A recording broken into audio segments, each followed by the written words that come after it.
কি শিখেছিলাম যে হ্যালোজেন গুলো ইলেকট্রন রিচ হওয়ার জন্য তারা স্লো রেট দেখায় এবং লেস রিঅ্যাক্টিভ হয়।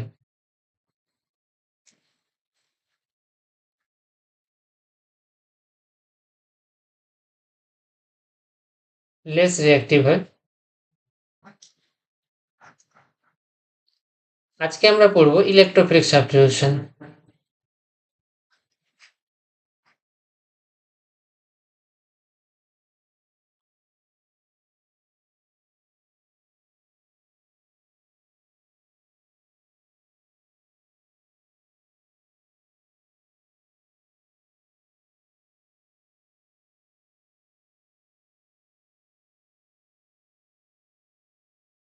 এবং তোমাদের সিলেবাসে কতগুলো ইলেকট্রোফিলিক সাবস্টিটিউশন আছে। প্রথমে হ্যালোজেনেশন কন্ডিশনগুলো দেখো। অনাদ্র এপিসিএল3 সিএল2 ব্যবহার করা হয়। নাইট্রেশনের ক্ষেত্রে HNO3 এবং গাঢ় সালফিউরিক অ্যাসিড ব্যবহার করা হয় এবং সালফোনেশনের ক্ষেত্রে গাঢ় সালফিউরিক অ্যাসিড ব্যবহার করা হয় এবং হিট দেওয়া হয়। এছাড়া দুটো তোমাদের ইলেকট্রোফিলিক সাবস্টিটিউশন আছে, সেটা হচ্ছে ফিডেলক্যাপ রিঅ্যাকশন অ্যালকিল হ্যালাইডের সাথে একটা অ্যাসাইল ক্লোরাইডের সাথে আছে। তো আজকে আমরা ইলেকট্রোফিলিক সাবস্টিটিউশন কি হয় সেটা ভালো করে বুঝবো। আগের দিন আমরা কি দেখেছিলাম,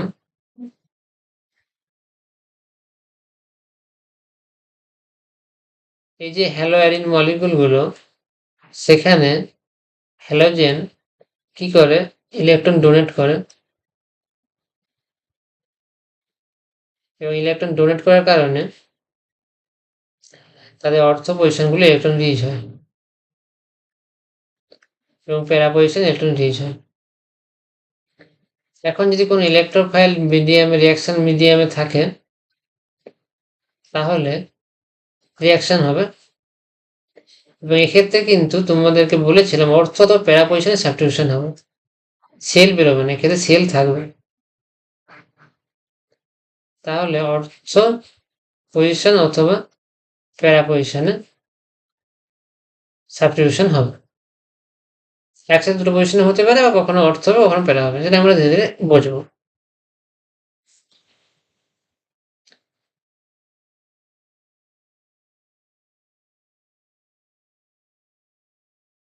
তো আমরা মেকানিজমে কি বলেছিলাম,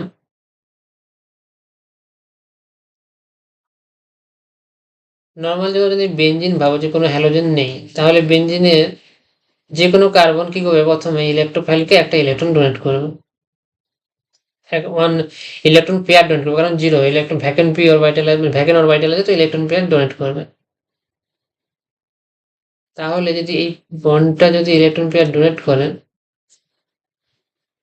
তাহলে যদি এখানে একটা প্রোটন ছিল আর একটা হাইড্রোজেন ছিল, একটা ইলেকট্রোফাইল যোগ হলো, এখানে ডাবল বন্ড ছিল, এখানে কার্বোহাইড্রোজেন তৈরি হবে। বুঝলাম। এরপরে ফার্দার কি হবে, রেজোনেন্স হবে।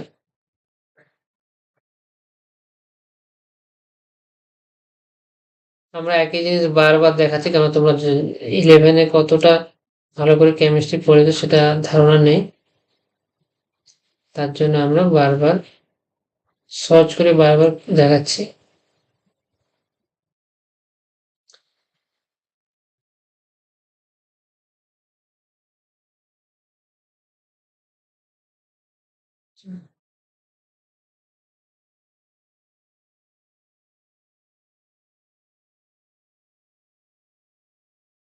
এই কার্বোকার্বনটা তৈরি হলো আর এখানে এই যাচ্ছে, ইলেকট্রোফাইল আছে। এরপর কিন্তু এই যে বন্ডটা, এই বন্ডটা ভাঙবে এবং এখানকার ইলেকট্রন পেয়ারটা এখানে ডোনেট হবে, তাহলে প্রোটন বেরিয়ে যাবে সিস্টেম থেকে। তাহলে এখানেও দেখো যেটা আলটিমেট মলিকুলটা তৈরি হলো, সেখানে কিন্তু ইলেকট্রোফাইল জুড়ে গেছে, প্রোটনটা বেরিয়ে গেছে প্লাস H+। তার জন্য বলা হচ্ছে ইলেকট্রোফিলিক সাবস্টিটিউশন, কারণ প্রোটন বেরিয়ে গিয়ে ইলেকট্রোফাইলে ঢুকছে, তার জন্য কি বলে ইলেকট্রোফিলিক সাবস্টিটিউশন। বুঝতে পারলে? এবারে চলো আমরা এক এক করে রিয়াকশন গুলো শিখি। প্রথমে হচ্ছে হ্যালোজেনেশন।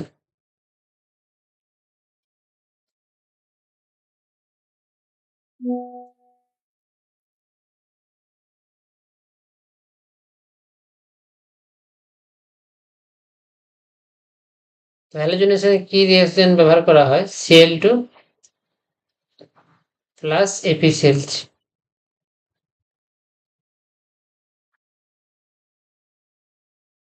রাইট? এখানে কি হয় অ্যাকচুয়ালি, এই Cl2 মলিকুলটা আয়রনের সাথে কমপ্লেক্স তৈরি করে এবং সেখানে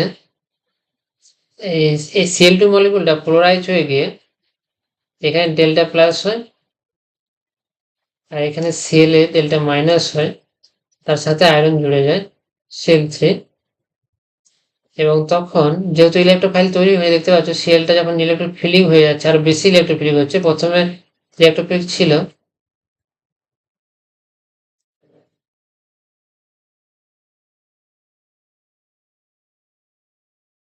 এরপর কিন্তু অ্যাটাক করছে ইলেকট্রোফিলিক রিয়াকশন এখানে হতে পারে, কিন্তু এফিসিয়েন্সি অ্যাক্টিভেশন হিসাবে লুইস অ্যাসিড হিসাবে ইউজ করা হয় এক রিয়াকশনটাকে ফাস্ট করার জন্য।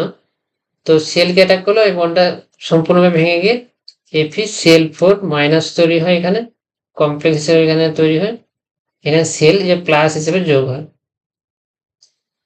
তাহলে এখানে সেল যোগ হয়ে গেল, তাহলে এখানে কার্বোকার্বন তৈরি হবে এবং ফার্দার রিয়াকশন যেভাবে দেখিয়েছি ফার্দার রেজোনেন্স হয়ে এখানে প্রোটন আছে, এটা আসবে এবং এইটা এখানে ঢুকে মল রিয়াকশন কমপ্লিট হবে এবং সেখানে হ্যালোজেনেশন হবে। তো এটা হচ্ছে নর্মাল হ্যালোজেনেশন রিয়াকশন। এবারে দেখো আচ্ছা, তোমরা এক্সাম্পলটা দেখতে পাচ্ছ এখানে, যেখানে ক্লোরোবেনজিন নিয়ে শুরু করেছে। ক্লোরোবেনজিন আমরা আগের দিন কি বলেছিলাম, অর্থ এবং প্যারা পজিশন হচ্ছে ইলেকট্রন রিচ, তাহলে ইলেকট্রোফাইল অর্থ অথবা প্যারা পজিশনে যোগ হবে। প্রথমে দেখো প্যারাতে যোগ করেছে, তারপরটা অর্থতে যোগ করেছে, তাহলে আমরা এটা বোঝার চেষ্টা করি। হ্যালোজেনেশনে নর্মাল বেঞ্জিনে এই মলিকুলটা অর্থ মলিকুল বা প্যারা মলিকুল তুমি ডিস্টিংগুইশ করতে হবে, সবই একই মলিকুল। তো এখানে যখন তুমি ক্লোরোবেনজিন নিচ্ছ, তো আমরা আগের দিন দেখিয়েছি যে অর্থ পজিশনগুলোতে ইলেকট্রন ডেন্সিটি বেশি থাকবে, নেগেটিভলি চার্জ হবে বেশি, তাহলে অর্থ পজিশনে সাবস্টিটিউশন হবে। এখানে যদি তুমি Cl2 দাও, Cl2 প্লাস FeCl3,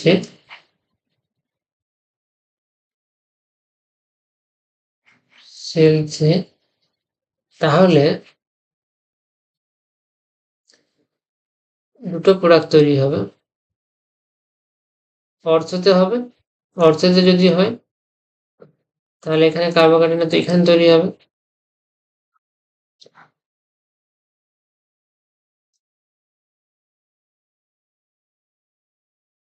সেখান থেকে ফাইনাল প্রোডাক্ট হবে অর্থ ডাইক্লোরোবেনজিন, অর্থোক্লোরোবেনজিন বা অর্থ ডাইক্লোরোবেনজিন। আরেকটা মলিকুল যেটা হতে পারে সেটা হচ্ছে প্যারাতে হতে পারে,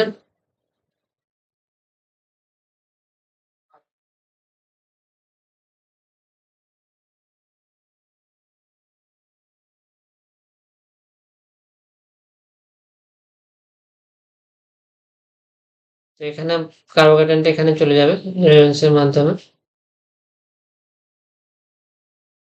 তাহলে যেটা হবে এখান থেকে আবার এলিমিনেশন হবে,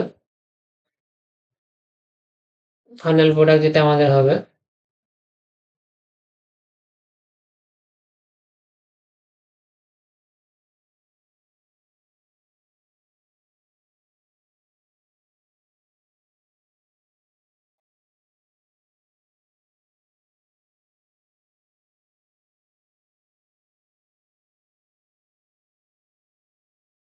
Cl এবং Cl,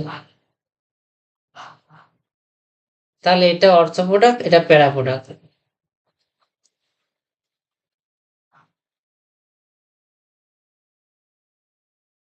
এখন তোমরা দেখতে পাচ্ছ এই অর্থ থেকে যে পাশাপাশি দুটো মৌলিক অ্যাটম থাকার জন্য এখানে স্টেরিক কাউন্টিং হয়, তার জন্য এটা লেস স্টেবল, তার জন্য এটা মাইনর প্রোডাক্ট, গৌণ বলা হয়, এটাকে মেজর বলা হয়। তার রিয়াকশনে কিন্তু সবসময় তোমাকে মেজর প্রোডাক্টে লিখতে হবে, যে মেজর প্রোডাক্ট হিসেবে প্যারা ক্লোরো ক্লোরোবেঞ্জিনই হবে মেজর প্রোডাক্ট। এটা তোমাদের দেখানো হয়েছে, এটা হচ্ছে হ্যালোজেনেশন। তো আরেকবার ভালো করে বলছি, হ্যালোজেনেশনের সময় যদি তোমার কোনো প্লাস আর গ্রুপ থাকে, ভালো করে বোঝার চেষ্টা করো। সিএল এ তো লোন পেয়ার পার্টিসিপেট করে, তার জন্য প্লাস আর আছে। তো প্লাস আর গ্রুপ ইলেকট্রন ডেন্সিটি এইখানে বাড়াবে, তার জন্য ইলেকট্রোফাইল এখানে যোগ হবে, অর্থ অথবা প্যারাতে যোগ হবে। একই রকম ভাবে যদি প্লাস আর গ্রুপ অন্য ফাংশনাল গ্রুপ বা সাবস্টিটিউয়েন্টে যদি প্লাস আর থাকে, যেমন হচ্ছে ওএমই, ওএমইরও ক্ষেত্রে সেম হবে, কারণ ইলেকট্রন পেয়ার সেট দিয়ে সে অর্থ পজিশনকে ইলেকট্রন রিচ করবে, তাহলে ওএমইও ক্ষেত্রে অর্থ প্যারা দুটো প্রোডাক্ট তৈরি হবে, কিন্তু প্যারা প্রোডাক্ট হবে মেজর প্রোডাক্ট। এটা তোমরা বোঝার চেষ্টা করবে যে প্লাস আর গ্রুপ সবসময় অর্থ প্যারা প্রোডাক্ট দেবে, অর্থ প্যারা, তার মধ্যে প্যারাটা হবে মেজর, অর্থ প্লাস প্যারা, প্যারাটা হবে মেজর। তাহলে এখন দেখো প্লাস আর দিয়ে আমরা বললাম, এবার তাহলে মাইনাস আর যারা দেবে তারা কি প্রোডাক্ট দেবে। যদি তোমরা কিটোনের ক্ষেত্রে ইলেকট্রোফিলিক সাবস্টিটিউশন করো, ধরো এই মলিকুলটা নিয়েছো, এটাকে অ্যাসিটোফেনন বলা হয়। এখানে যদি তোমরা রিঅ্যাকশন করো Cl2 প্লাস FeCl3,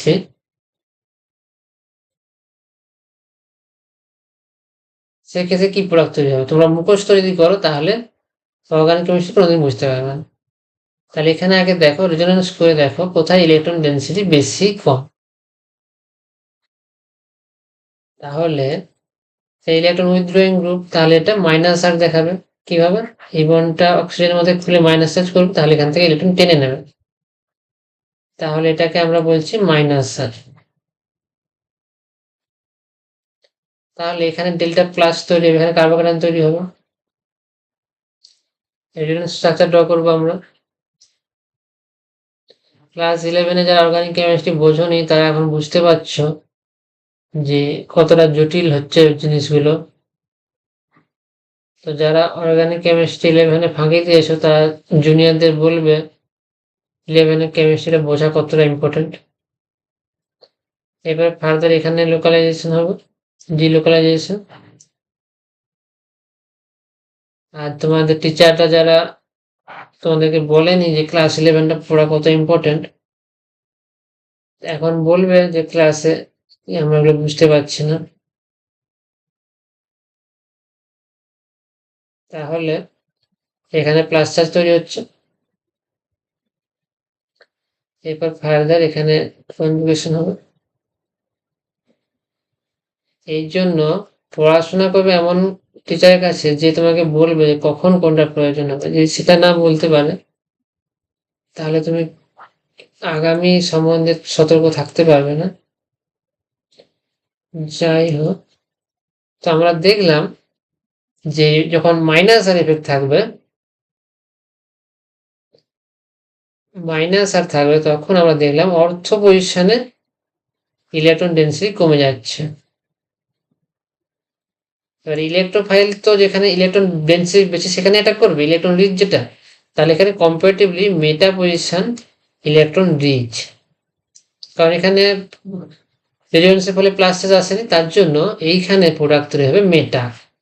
তাহলে একটা আমরা নতুন জিনিস শিখলাম যে মাইনাস আর প্লাস আর দুটো গ্রুপ কিভাবে প্রোডাক্ট চেঞ্জ করে দিচ্ছে।